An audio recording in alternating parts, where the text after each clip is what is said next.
신앙생활 편하게 쉽게 하려는 사람은 많습니다. 좁은 문으로 좁은 길로 가려고 하지도 않습니다. 헌신하고 충성하는 것은 꺼려합니다. 기도생활하고 전도생활하는 거 부담스럽게 여깁니다. 그러면서 복 달라고 기도는 하더라 이거죠. 부자 되고 원하는 대학 들어가고 취직 잘 되고 자식 잘 되고 주식 투자한 거 올라가야 되고 로또 당첨되길 바라는 거예요. 전형적인 종교인들의 모습이죠.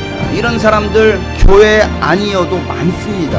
어리버리 기독교인보다도 더 충성스러운 종교인들 많습니다. 그들은요 종교를 위해서 자살 투여도 합니다. 부적사고 무당 굿하기 위해서 수백만원 수천만원 투자도 합니다. 아까워하지 않아요. 자신의 육체를 위해서 시간과 돈과 열정과 건강도 아까워하지 않습니다. 정작 영혼을 위해서는 아까워하고 있더라 이거죠. 바른 진리를 따르지 않는 사람도 헌신과 충성과 믿음이 있는데 참 진리를 가졌다라고 말하는 사람들 가운데는 그런 믿음을 찾아보기가 너무나 어려워요. 신앙생활은요 영적 싸움입니다. 수많은 장애물들이 있음을 여러분 기억해야 됩니다. 상은요 아무나 받을 수 있는 것이 아니에요.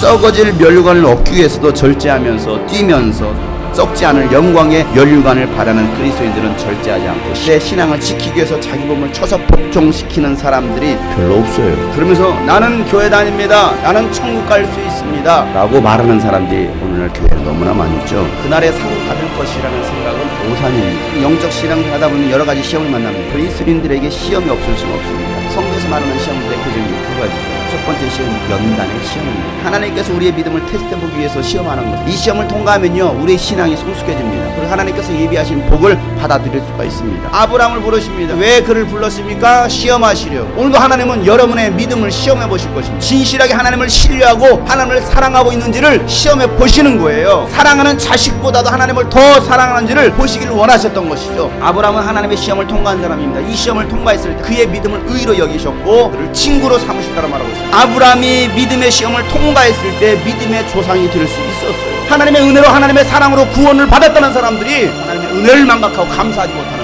배만도 못한 사람들이 교회 안에 있어요. 여러분들도 하나님 일마다 잘 되길 바라시죠. 그렇게 바라신다면 겸손히 하나님을 신뢰하고 말씀에 순종해야 됩니다. 하나님은요 내 마음을 조종하시는 분이 아니십니다. 하나님은 우리를 시험하시려고 내 마음대로 하도록 내버려 두시기도 해요. 신앙생활 제대로 해야 되는데 라고 생각하면서도 하길 원치 않는 거예요. 왜? 손해볼 것 같아요. 차라리 이 시간에 가서 돈을 벌면 오늘 하루 일당이라도 받을 텐데 이 시간에 가서 공부를 하면 10점이라도 올릴 텐데 이 시간 내가 뭔가를 하면 내 육신에 만족을 줄 텐데 라고 생각하는 사람. 하나님은 야 그렇게 하지마 말리지 않아요. 그래 네가 하고 싶은 거 있어? 그래 네 마음대로 한번 해봐라. 왜 하나님께 처음부터 그렇게 내버려 두셨을까요? 너 하나님의 자녀잖아. 너 빛의 갑옷을 입어야지. 너는 그렇게 하지마. 하나님 계속해서 말씀을 하셨습니다. 그럼에도 불구하고 그 말씀을 받아들이고 싶지 않은 거예요. 예배 자리에 기도의 자리에 헌신의 자리에 가고 싶지 않은 거예요. 왜? 가면 내가 변화받을 것 같으니까. 가면 내보는 거 다 내려놔야 될 것 같으니까.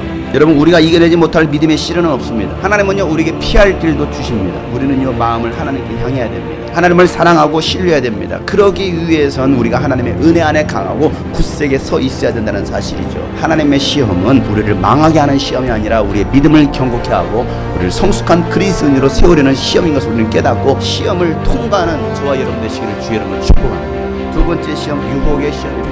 마귀가 주는 시험이죠. 우리의 믿음을 혼미케 합니다. 우리를 유혹해서 믿음에서 떠나게 하려는 시험입니다. 마귀가 예수님도 시험하는데 기독교인도 시험하는 거 여러분 우습지 않겠습니까? 마귀의 시험을 이길 수 있는 방법 말씀과 기도 말고는 없습니다. 심지어는 마귀는요 말씀으로 유혹합니다. 정작 하나님의 말씀을 알고 가지고 있어야 될 기독교인들은 말씀이 없습니다. 성경도 읽지 않고 있어요. 하나님 말씀을 사랑하지 않습니다. 그러면서 예수 믿는다고 교회 다니고 있습니다. 너무 비성경적인 기독교인들 너무나 많이 있어요. 예수님께서 너희는 시험에 들지 않도록 깨어 기도하라고 기도를 가르쳐주고 계십니다. 시험이 찾아오지 않는다라고 말하고 있지 않아요. 언제든지 마귀의 시험이 찾아올 수 있는데 그럴 때마다 마귀 유혹에 걸려 넘어지는 사람이 되지 않도록 기도하라는 거예요. 그런데 기도하라는 말에 시험 들고 있어요. 하나님 앞에 헌신하고 충성하라는 말에 시험 들고 있습니다. 성장하지도 못하고 맨날 넘어지고 실패하고 그러다가 믿음 버리고 하나님을 떠나는 사람도 있어요. 예수님도 고난 당하셨습니다. 예수님도 유혹 받으셨습니다. 하지만 예수님은 하나님의 뜻에 맞춰져 있었습니다. 십자가를 지실 때에도 내 원대로 마옵시고 아버지의 원대로 되기를 원합니다라고 기도하시면서 십자가 지셨습니다. 육신의 연약함으로 유혹을 이길 수 없을 때 예수님 나를 도와주세요. 이 시험에 들지 않게